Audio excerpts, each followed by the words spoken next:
안녕하세요.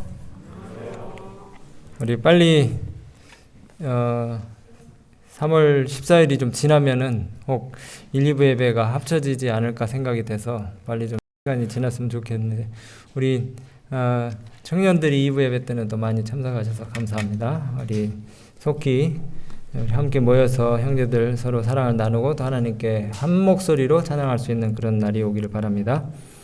오늘은 하나님의 귀한 말씀 학개서 1장 1절부터 5절 다시 한번 읽어보도록 하겠습니다. 오늘 말씀의 제목은 이 전이 황무하였거늘. 하나님의 귀한 말씀 학개서 1장 1절로 5절입니다. 학개서 1장 1절로 5절입니다. 제가 읽겠습니다. 다리오 왕 2년 6월 곧 그달 초하루에 여호와의 말씀이 선지자 학개로 말미암아 스알디엘의 아들 유다 총독 스룹바벨과 여호사닥의 아들 대제사장 여호수아에게 임하니라. 가라사대 만군의 여호와가 말하여 이르노라. 이 백성이 말하기를 여호와의 전을 건축할 시기가 아직 이르지 아니하였다 하느니라. 여호와의 말씀이 선지자 학개에게 임하여 가라사대 이 전이 황무하였거늘 너희가 이때에 판벽한 집에 거하는 것이 가하냐. 여기 판벽한 그러니까 무슨 판잣집 연상이 되실 수 있는데 그게 아니고요. 판자를 제대로 두르고 지붕이 있는, 어쩌면 하나님 성전이 황폐된 것에 비하면 훨씬 더 호화스럽고 사치스러운 그런 집이란 말입니다. 이 전이 황무하였거늘 너희가 이때 판벽한 집에 거하는 것이 가하냐. 그러므로 이제 나 만군의 여호와가 말하노니 너희는 자기의 소위를 살펴볼지니라. 이 말씀의 배경은 다리오 왕 2년, 기원전 520년입니다.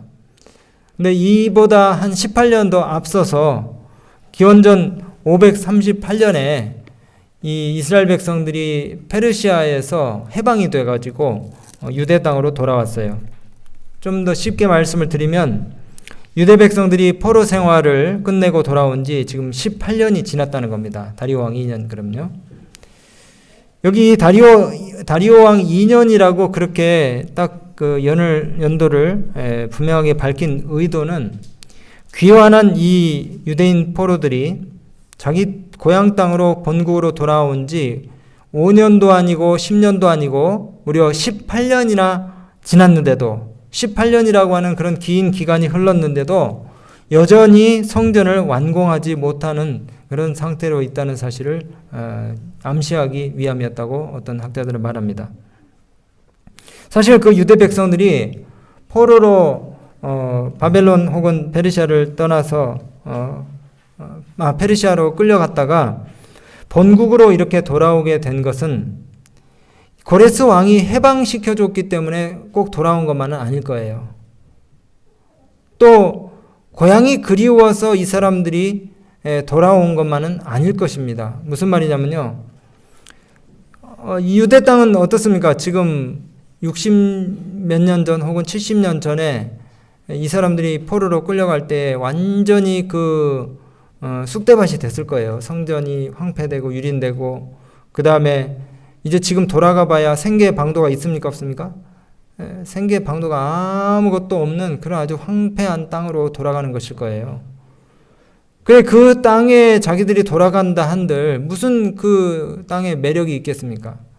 그러나 이 유대 백성들이 돌아간 이 유대 백성들이 자원하는 마음으로 돌아갔던 것은 그들이 이 하나님의 말씀을 계속 되뇌이면서 자기 조상들이 하나님께 대한 불신과 반역 그리고 우상 숭배로 인해서 적국 바벨론의 침략을 받아서 성소가 유린되고 황폐되고 하나님을 모르는 백성들에게 포로로 끌려가서 그 우상 숭배의 종주국에서 신앙의 자유를 박탈당하고 하나님을 자유롭게 예배하고 섬기지도 못하면서 괴로워하는 그런 그 안타까움을 벗기 위해서 다니엘이 그랬잖아요. 다니엘이 하루에 3번씩 예루살렘 성전으로 향한 그 동편 창문을 열고 기도했잖아요. 아니 어쩌면은 그 솔로몬이 성전 그 헌당식 낙성식 때 기도의 내용처럼 우리가 하나님께 불순종함으로 인해서 적국 앞에 패해가지고 포로로 끌려갔을 때에 하나님의 전을 향해서 기도하면은 이 백성들 불쌍히 여기고 돌려보내 주십시오 한 그 기도의 내용을 좀 생각했을지도 모르겠어요. 아니면 더 오래전에 신명기 28장의 예언의 내용처럼 하나님의 전을 회복하고 옛 신앙을 회복하기 위해서 이 이스라엘 백성들이 이 황폐한 자기 고국으로 기쁨으로 돌아왔을지 모르겠습니다. 열왕기상 8장 46절 제가 한번 읽어볼게요. 이 솔로몬이 성전 낙성식 때 했던 기도의 내용입니다. 저희가 주께 범죄함으로 주께서 저에게 진노하사 저희를 적국에게 붙이심에 적국이 저희를 사로잡아 원근을 물러나고 적국의 땅으로 끌어간 후에 저희가 사로잡혀간 땅에서 스스로 깨닫고 그 사로잡은 자의 땅에서 돌이켜 주께 간구하기를 우리가 범죄하여 패역을 행하며 악을 지었나이다 하며 자기를 사로잡아간 적국의 땅에서 온 마음과 온 뜻으로 주께 돌아와서 주께서 그 열조에게 주신 땅 곧 주의 빼신 성과 내가 주의 이름을 위하여 건축한 이 전이 있는 편을 향하여 주께 기도하거든. 다니엘이 그래서 아마 성전 동편에 난 창을 열고 기도했는지 모르겠어요. 주는 계신 곳 하늘에서 저희 기도와 간구를 들으시고 저희의 일을 돌아보시며 주께 범죄한 이 백성을 용서하시며 주께 범한 그 모든 허물을 사하시고 저희를 사로잡아간 자의 앞에서 저희로 불쌍히 여김을 얻게 하사 그 사람들로 저희를 불쌍히 여기게 하옵소서. 이 백성들이 사로잡혀간 땅에서 돌아온 목적이 뭐라고요? 자기의 고국으로 돌아온 목적이 뭐라고요? 하나님을 더 잘 섬기기 위해서. 하나님의 이름을 위해서 건축한 이 전에서 마음껏 기도할 수 있는 자유를 누리기 위해서. 그래서 다니엘도 바벨론 포로로 있을 때에 하루에 3번씩 성전 동편을 향해 난 창을 향하여 기도했는지 모르겠습니다. 그런데 이와 같은 결심과 다짐을 가지고 돌아왔던 이 백성들이 지금 본국으로 돌아와서 어떻게 하고 있습니까? 자신들이 포로에서 돌아온 목적을 잊어버리고 의식주 문제에 치여서 자신들의 삶에 아주 그냥 몰입해가지고 생계에만 몰두해 있는 그런 삶을 이제 지내고 있다는 것입니다. 여러분, 언제나 우리가 하나님 말씀을 볼 때에 3000년, 2000년 전의 사람들의 이야기를 우리가 읽지 않는다는 것을 잘 알고 계시죠? 어쩌면은 21세기를 살아가고 있는 우리 자신에게 이 말씀들을 적용함으로써 우리가 축복을 얻을 수 있다는 겁니다. 여기 성전 건축에 관한 이야기, 학개서의 이야기가 오늘 2021년도에 우리 이 선거 땅에 하나님의 이 교회에게 주신 말씀이라고 저는 생각합니다. 우리 교회도 이제 성전, 이 아름다운 성전을 건축하고 이 부채 청산이라고 하는 큰 숙제를 진지 이제 벌써 4년이 지났어요. 그동안에 우리 헌신적인 믿음의 가족들께서 나 자신을 위해서, 가족을 위해서는 정말 꼭 필요한 지출들도 아껴가면서 이 교회의 부담과 또 살림에 대한 어려움들을 위해서 기도하시고 또 헌신하시고 또 하나님께 마음을 바치신 덕분에 우리가 큰 부채 거의 절반까지는 아니라도 상당히 많은 부분을 우리가 해결하게 되었습니다. 근데 여러분, 여기 그 유대 백성들이 성전 건축을 미룬 3가지 이유를 우리가 이렇게 추정해 볼 수가 있어요. 첫 번째는 어떤 사람들은 이 황무한 고국, 포로에서 돌아온 이 땅에서 여전히 그들이 지속적인 그 고난과 또 경제적인 궁핍으로 시달렸을지 모르겠습니다. 아까도 말씀드렸지만은 그 황폐한 땅에 와서 무슨 농사 짓는 것도 쉽지 않을 거고요. 그 다음에 또 이렇게 벌어먹고 살 만한 이 생업이 없었을 거예요. 그래서 이 경제적인 궁핍으로 인해서 성전 건축이 미뤄졌을지 모르겠습니다. 우리도 그러잖아요. 내가 좀 애들 대학도 좀 마치고 또 우리 남편 직장 취직이라도 하면 그때 내가 헌신하겠습니다. 이렇게 얘기할 수 있어요.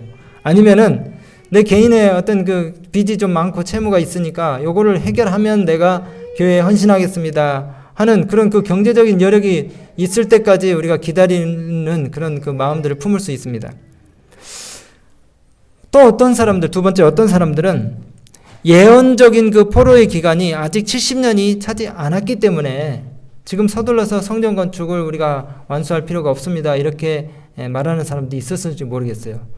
그 유대 백성들이 바벨론으로 포로로 끌려간 게 3번이잖아요. 3차에 걸쳐서 포로로 끌려갔어요. 기원전 605년, 그다음에 597년, 586년 이렇게 3번 끌려갔는데 586년부터 계산을 하면은 아직 70년이 안 됐어요. 그러니까 한간에 어떤 사람들은 605년부터 계산하면 70년이 됐는데 586년 3차 포로로 끌려간 시점부터 계산하면 아직 시간이 안 됐기 때문에 우리가 굳이 뭐 서둘러서 성전 건축을 할 필요가 있겠습니까? 이렇게 말하는 사람도 있었을지 모른다는 것이에요. 여러분, 우리도 그런 마음을 가질 수 있죠. 우리가 지금 여기 2022년이 목표인가요? 2023년인가요? 우리가 교회가 그냥 가만히 있어도 7, 8년 후면은 빚을 다 청산할 수 있어요. 충분히. 지금까지 그 해온 추이대로 보면은. 그래서 우리가 생각하기를 헌당을 꼭 뭐 2023년, 2024년 이렇게 맞춰서 해야 되나 이렇게 생각할 수도 있지만은 또 뭐 그런 마음을 우리가 가질 수도 있지만은 그렇지가 않은 것 같아요. 이제 여기 또 3번째로 어떤 사람들은 성전 건축을 방해하는 그 사마리아 사람들, 주변에 있는 여러 다른 민족들의 방해를 공격을 핑계거리로 삼지 않았나 싶습니다. 지금 생계 방도도 끊어지고 그 다음에 또 성전 건축을 해야 되는데 자꾸 주변국들이 뭡니까? 호시탐탐 노리면서 공격을 해오고 이렇게 하니까 지난번에도 여러분 들으신 것처럼 한쪽에는 뭘 들고요? 한쪽에는 연장을 들고 한쪽에는 무기를 들면서 이 성전 건축을 해야 되는 상황인데 그렇게까지 위험을 감수하면서 꼭 성전 건축을 해야 되나 이렇게 말하는 사람들이 있을지 몰라요. 우리도 그 헌금에 대해서 잘 이해하지 못하는, 신앙에 대해서 잘 이해하지 못하는 우리 뭐 남편이라든가 아내라든가 또 형제 자매들 또 자식들 가족들의 반대를 만나면은 우리가 이렇게 하나님께 헌신하는 것에 대해서 주저할 수도 있습니다. 근데 여러분, 우리 자신의 형편만 우리가 생각하면은 정말 그 때는 이때다 할 만한 때가 오지 않아요. 계속 우리가 주저할 수밖에 없습니다. 근데 여러분, 예수님을 바라보시면요, 그 모든 우리 마음의 어떤 핑계거리들이 다 사라지게 돼요. 우리 하늘 아버지를 우리 모두가 바라보시게 되길 바랍니다. 언제나 우리의 유익을 위해서 일하시는 우리 하나님을 우리가 생각하시게 되길 바라요. 우리 하나님은 우리의 번영과 행복을 위해서 일하시는 것을 믿게 되시기 바랍니다. 누가 세상 부모가 자기 자식이 고통당하고 괴로워하는 모습을 보고 기뻐할 사람이 누가 있습니까? 근데 정말 이 우리 부모의 사랑을 실개천과 같다 그러면은 하나님의 사랑을 대해와 같다고 그러는데 우리의 참 부모니신 하나님께서 우리가 역경과 고난 가운데서만 살기를 원치 않으신다는 사실을 우리가 기억하면 하나님의 축복을 경험할 수 있는 이 여러 방편들을 우리가 활용함으로 인해서 우리가 하나님에게 바칠 수 있는 더 큰 헌신과 사랑들을 우리가 준비할 수 있다는 것입니다. 말라기 3장 10절 말씀을 잘 아시죠? 만군의 여호와가 이르노라 너희 온전한 11조를 창고에 들여 나의 집에 양식이 있게 하고 그것으로 나를 시험하여 내가 하늘 문을 열고 너에게 복을 쌓을 곳이 없게 붙지 아니하나 보라. 하나님께서 우리에게 복을 내려주시기를 준비하고 계셔요. 엄청난 복을.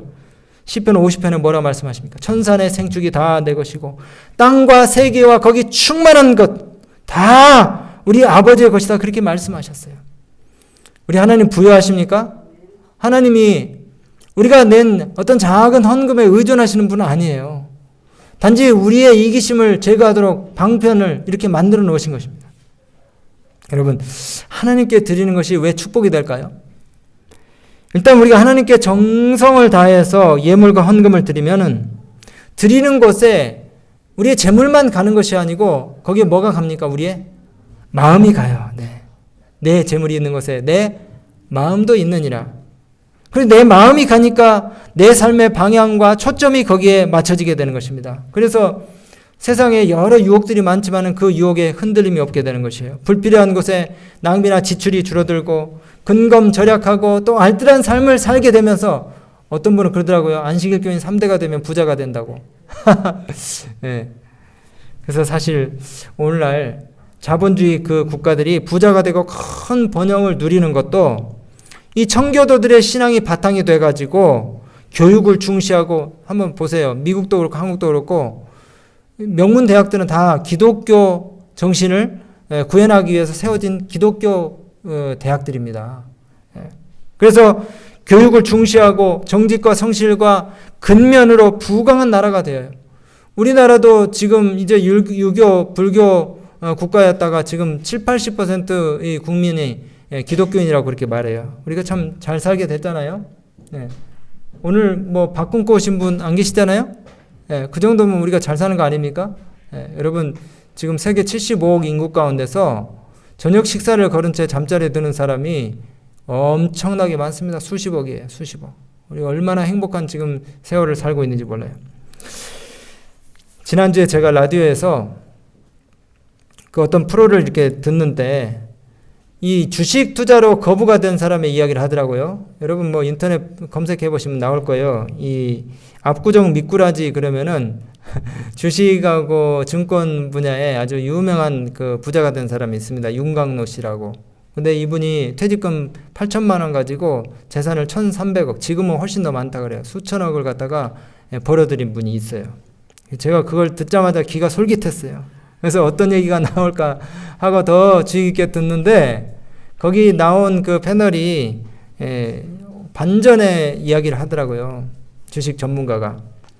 이런 사람은 극소수이고 주식과 증권 투자로 재미 본 사람은 투자자의 5%밖에 안 됩니다. 5%. 그리고 30%는 그냥저냥 현상 유지. 그리고 30%는 확실한 손해, 그냥 손해도 아니고 확실한 손해를 보는 사람들이에요. 그래서 이 불안전한 투자로 그렇게 몸과 마음과 정신 건강이 피폐해진 그런 사람들이 많이 있다는 겁니다. 여러분, 하나님께 여러분의 마음과 정성을 쏟으시기 바랍니다. 하나님을 우리가 잘 믿게 되면은 위험한 일을 우리가 좀 덜 하게 돼요. 제가 이제껏 이제 목회 임지가 지금 여기 우리 선거교회가 5번째인데 한 곳 빼놓고 매 교회마다 다 헌당식을 했어요. 그래서 여기 보냈는지 모르겠어요. 근데 초임지는 저기 대천에 있는 남곡교회라는 곳인데 거기 갔더니 제가 간 해가 교회 지은 지 10년이 됐는데 헌당식을 이제 못했어요. 그래서 그때 제가 월급을 임시로 6개월 일할 때는 30만 원 받고 그다음에 정식이 됐을 때 60만 원 받았을 때인데 이제 교회 헌당식을 해야 되니까 이렇게 또 목회자로서 본을 보여야 되잖아요. 그래서 이제 헌금을 했어요. 근데 뭐 얼마 했는지 기억도 안 납니다. 왜? 하나님께서 넉넉하게 다 공급을 해주셨기 때문에 생각이 안 나요. 두 번째 교회를 갔더니 거기도 교회 지은 지 한 2, 3년 됐을까요? 거기서도 이 교회 부채가 또 한 3, 4천만 원 있어가지고 그거를 해결하기 위해서 또 약간의 헌금을 이렇게 했던 기억은 나는데 얼마를 했는지 기억이 또 안 나요. 그만큼 하나님께서 그에 대한 축복들을 해주신 것 같아요. 필리핀에 제가 이사를 갔는데 필리핀에 가자마자 또 거기도 교회를 짓는다 그래가지고 2월 26일 날 도착을 했는데 3월 1일부터 건축이 시작이 됐어요. 꽤 큰 교회를 이렇게 짓는데 이사 가자마자 뭐 거기 가서 차도 사야 되고 그 다음에 아이들 학비도 준비해야 되고 이렇게 하는데 원장님이 부르시더니 첫 달 월급을 바칩시다 그러더라고요. 그래서 그때 당시 이제 200만 원을 갖다가 드렸는데 1년 있다가 그 선교사 훈련은 형편이 어려우니까 월급을 갖다가 뭐 한 5, 60%를 줄인다는 거예요. 3, 40% 줄인다는 거예요. 그렇게 해가지고 한 5년 동안을 그렇게 이제 지냈는데 그래도 참 감사하게도 궁핍함이 없이 항상 늘 참 감사하게 그렇게 지내게 됐어요. 이제 이 선거교회가 5번째 임지인데 또 우리가 헌당식을 기다리고 있습니다. 제가 이곳에 오자마자 우리 성도님들의 그 헌신과 또 사랑의 이야기를 많이 들으면서 참 마음에 오자마자 감동을 받았어요. 어떻게 이렇게 아름다운 교회, 그리고 지역을 위해서 봉사하는 이런 복지시설들을 훌륭하게 만들어 놓으셨을까? 참 마음 가운데 하나님께 감사하기도 하고 자랑스럽기도 하고, 여러분 이 선거 지역에 참 우뚝 솟은 이 교회, 천흥역이 입구 딱 들어오면은 교회를 볼 때마다 그냥 마음의 감격이 아주 넘쳐납니다. 그죠? 그래서 이 교회에 정말 미력이나마 보탬이 돼야 되겠다 해서 이제 오자마자 우리가 통장에 있는 그 돈을 다 모아가지고 하나님께 드렸어요. 근데 만 2년 동안 조금씩 하나님께 이제 한 것들을 다 합쳐보니까는 참 그래도 우리 성도님들이 하신 거에는 대해서는 이제 많이 부족하지만은 앞으로 더 많이 하면은 더 하나님께서 넉넉하게 채워주실 것 같다 하는 그런 확신이 들어서 제 나름대로 마음 가운데 목표를 지금 또 세웠어요. 참 실수가 없으시고 언약에 충실하신 하나님께서 나의 필요와 쓸 것을 넉넉하게 공급하실 것을 믿고 경험하게 되었습니다. 저는 정말 살아오면서 작지만은 그러나 하나님이 살아계신 확실한 증거들을 많이 보았어요. 앞으로 우리 선곡교회가 여기 뭐 2022년 이렇게 썼지만은 한 3년 정도 마음을 모으고 그 다음에 하나님께 대한 정성과 사랑을 우리가 모으면은 한 3년 내에 우리가 이 전을 하나님께 드릴 수 있는 그런 영광과 축복을 경험할 수 있으라고 저는 확신합니다. 우리의 기도와 사랑을 모아서 어쩌면 이 목표가 우리를 더욱더 기도하게 하고 우리 마음 가운데 이기심을 제거하게 하고 또 서로에 대한 그 연합과 사랑의 마음들을 모으는데 더 부지런하게 할 수 있는 그런 그 계기가 또 혹은 신앙의 좋은 자극제가 될 수 있을 거라고 생각해서 오히려 하나님께 감사를 합니다. 여러분 우리가 쓰고 남은 것, 여분의 것을 드리는 것이 아니라 내가 가진 것 중에 가장 귀한 것, 가장 소중한 것, 아까운 것을 기도하는 마음으로 하나님께 드릴 때에 하나님께서 더 많은 것으로 우리를 기쁘게 하실 것을 저는 믿는 것입니다. 여러분 그와 같은 일들을 경험하기 위해서 하나님께 물 위에 식물을 던지는 그런 그 믿음의 귀한 거보들을 내딛는 용기들을 하나님께서 주시기를 간절히 바랍니다. 오늘 우리가 연초는 아니지만 신년도 사업을 위해서 건축과 또 도로가와 월정, 헌금, 약정하는 그 용지를 아마 받으셨을 거예요. 그걸 집에 가져가셔가지고 한 주간 동안 기도하시면서 하나님께서 우리에게 베푸신 은혜들을 우리가 세보면서 내가 어떻게 나의 마음을 하나님께 표현해야 될지 기도하시면서 거기에다가 정하시기 바랍니다. 우리가 다른 사람 의식할 게 전혀 없어요.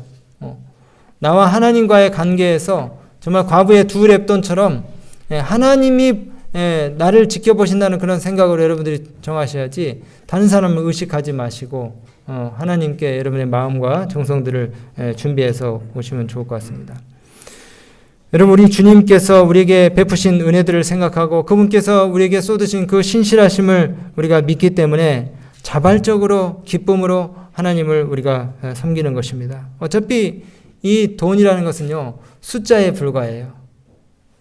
하나님은 온 우주의 주권자이시고 주인이시고 또 유지자이신데 우리가 헌금을 하지 않는다 할지라도 하나님은 당신의 일을 당신의 사람들을 통해서 적절한 때에 이루실 것입니다. 다만 우리가 드리는 것은 하나님과 우리 사이의 관계를 확인하게 하기 위해서 우리가 드리는 것이에요.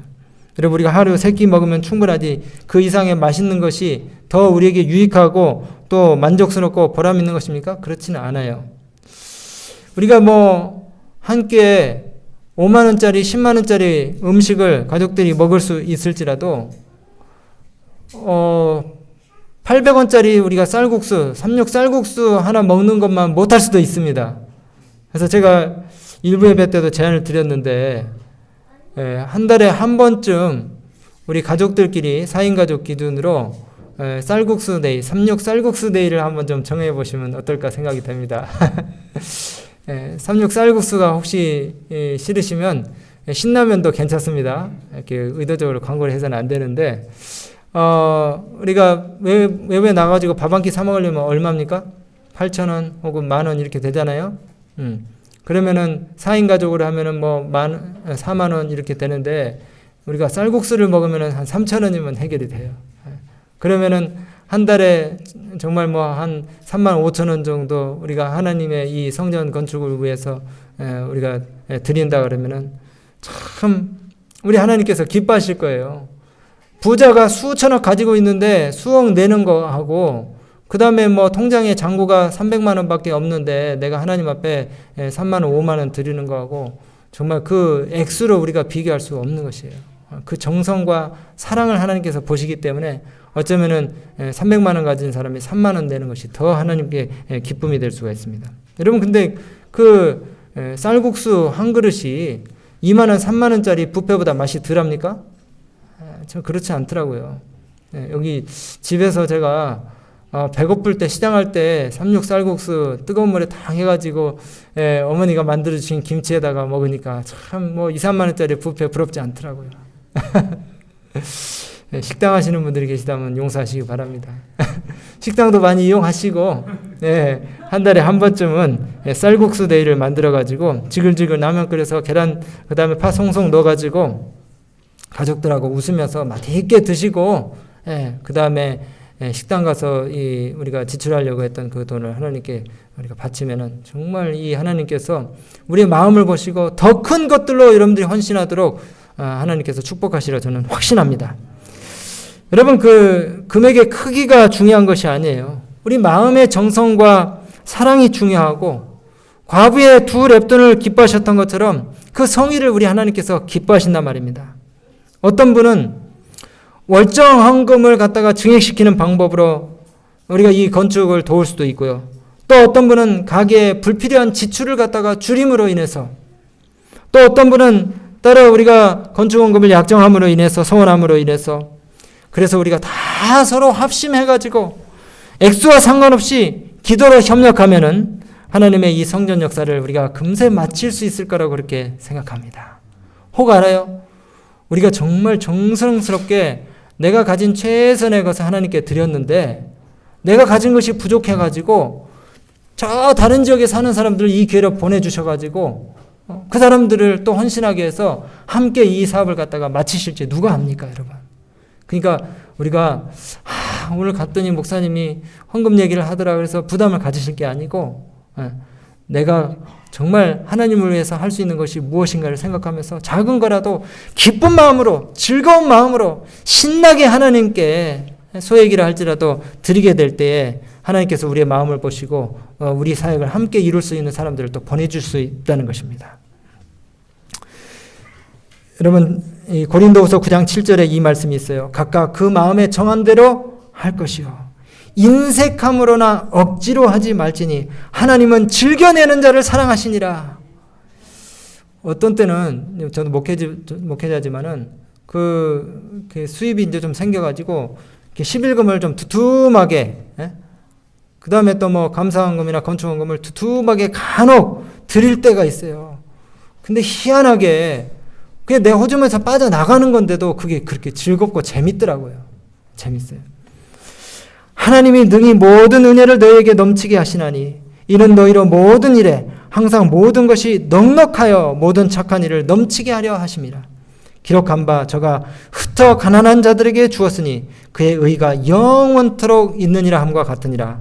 심는 자에게 씨와 먹을 양식을 주시는 이가 너희 심는 것을 주사 풍성하게 하시고 너희 의의 열매를 더하게 하시나니 너희가 모든 일에 부여하여 너그럽게 연보를 함은 저희로 우리로 말미암아 하나님께 감사하게 하는 것이라.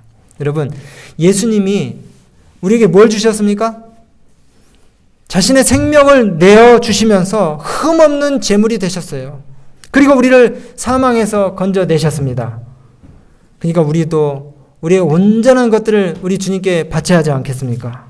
그분이 우리를 위해서 바치신 것이 흠없는 희생 제물이었다 그러면 우리도 흠없는 사랑을 우리 주님께 돌려드려야 하지 않겠습니까? 우리 그런 참이 있죠. 내 너를 위하여 몸버려 피 흘려 내 죄를 속하여 살 길을 주었다.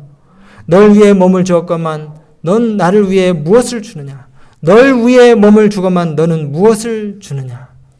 우리 하나님은 우리가 바치는 동전 하나하나의 동기를 살펴보신다고 그렇게 말씀하셨어요. 우리가 마지못해서 바치는지 아니면 기쁨과 사랑으로 즐거움으로 자발적으로 바치는지를 우리 하나님께서 우리의 동기를 다 보신다고 그렇게 말씀하셨습니다. 우리 초창기의 그 믿음의 선구자들, 파이오니어들, 이분들의 그 헌신과 사랑을 제가 이 교회 증언이라든가 또 와이프인 자서전을 통해서 이제 읽게 되면서 감동을 참 받았는데요. 1852년에 그 와이프인께서 하울랜드 형제에게 보낸 편지 가운데 보낸 이 내용 참 마음에 감동이 있어서 제가 오늘 좀 소개를 해드리려고 합니다. 그때 당시에는 우리 재림교회를 증거하기 위해서 트랙이라고 하는 그 전도지들 있잖아요. 전도지들을 이제 출판을 많이 해야 되는데 이 초창기 이 파이오니어들이 굉장히 어렵고 또 궁핍한 형편 가운데 있었기 때문에 그런 그 전도지들을 많이 출판하기가 쉽지 않았어요. 그래서 그분들이 굉장히 검소하고 또 근신하는 그런 삶을 통해서 이런 사업들을 이제 유지했는데 그 형편 속에서 쓰신 그 서신을 하나 좀 읽어드리겠습니다. 우리는 방금 로체스터에 도착했습니다. 우리는 1년에 175불 하는 낡은 집을 얻어서 집에서 인쇄를 하게 되었습니다. 사무실을 얻지 못해서 집에서 이제 출판사 일을 하는 것이에요. 그렇지 않으면 사무실을 위해서 1년에 50불씩 지불하지 않으면 안 됩니다. 당신들이 들러서 우리의 가구를 본다면 아마 미소를 지을 겁니다. 우리는 25센트씩 주고 낡은 침대 2개를 샀고 남편은 1불을 주고 6개의 낡은 의자를 샀는데 아마 이게 거라지 세일에서 다 이렇게 짝짝인 모양이 같지 않은 그런 의자 6개를 사온 것 같아요. 그것들은 하나도 짝이 같은 것이 없습니다. 그리고 즉시 62센트를 주고 좌석이 없는 낡은 의자 4개를 더 가져왔습니다. 뼈대가 튼튼했으므로 나는 구멍을 뚫고 줄을 엮어서 그 위에 앉을 수 있었습니다. 버터는 너무 비싸서 사지 못했기 때문에 또 감자를 살 여유도 없었기 때문에 우리는 버터 대신에 소스를 감자 대신에 순무를 사용합니다. 감자가 비싸가지고 감자 사 먹을 돈이 없어서 뭘 사셨다고요? 무를 감자처럼 그렇게 사가지고 먹었다는 겁니다. 우리는 2개의 빈 밀가루통 위에 방화용 판자를 올려놓고 마치 그 노란색 그 사과 컨테이너 그 상자 있잖아요. 그거에다가 그 판자를 얹어놓고 식탁 대용으로 사용했다는 것 같습니다. 방화용 판자를 올려놓고 그 위에서 첫 식사를 했습니다. 그런데도 하나님의 사업이 발전될 수만 있다면 우리는 즐거운 마음으로 궁핍을 견디고자 합니다. 우리가 이곳에 올 때 주님의 손길이 같이 하신 것을 믿습니다. 일꾼을 부르는 넓은 들판이 있지만 일꾼들은 많지 않습니다. 지난 안식일에 있었던 우리 집회는 훌륭했습니다. 주님께서는 당신의 임재로 우리를 새롭게 해 주셨습니다. 여러분, 우리가 가진 그 재정이 넉넉하지 않는다 할지라도 우리 마음이 사랑으로 연합하고 하나님께 바쳐진다면 우리 교회가 못할 일이 없을 거라고 저는 확신합니다. 여러분들의 헌신과 사랑으로 또 하나님께서 이 교회를 축복하셔서 이렇게 아름다운 봉사의 기관을 만들어 주시고 또 이렇게 쾌적한 환경 가운데서 우리가 예배하게 된 것을 늘 감사하시면서 하나님께 대한 여러분의 사랑을 다시 한번 표현하시고 또 확인하시고 또 하나님께서 주시는 축복들을 더 많이 경험하시게 되길 바랍니다. 그래서 주의 사업이 날로 더 확장되고 우리 지역에서 이 하나님의 교회가 큰 칭송과 영광을 받고 또 하나님의 이름이 더 많은 사람들에게 증거되는 그런 역사들이 일어나게 되길 간절히 바라고요. 돌아오는 한 주간 동안도 여러분들의 삶에 하나님께서 갑절이나 축복하셔서 여러분 삶이 더 윤택하시고 또 사람들에게 나눠줄 것이 넘쳐나시게 되길 간절히 바라면서 말씀을 마치겠습니다.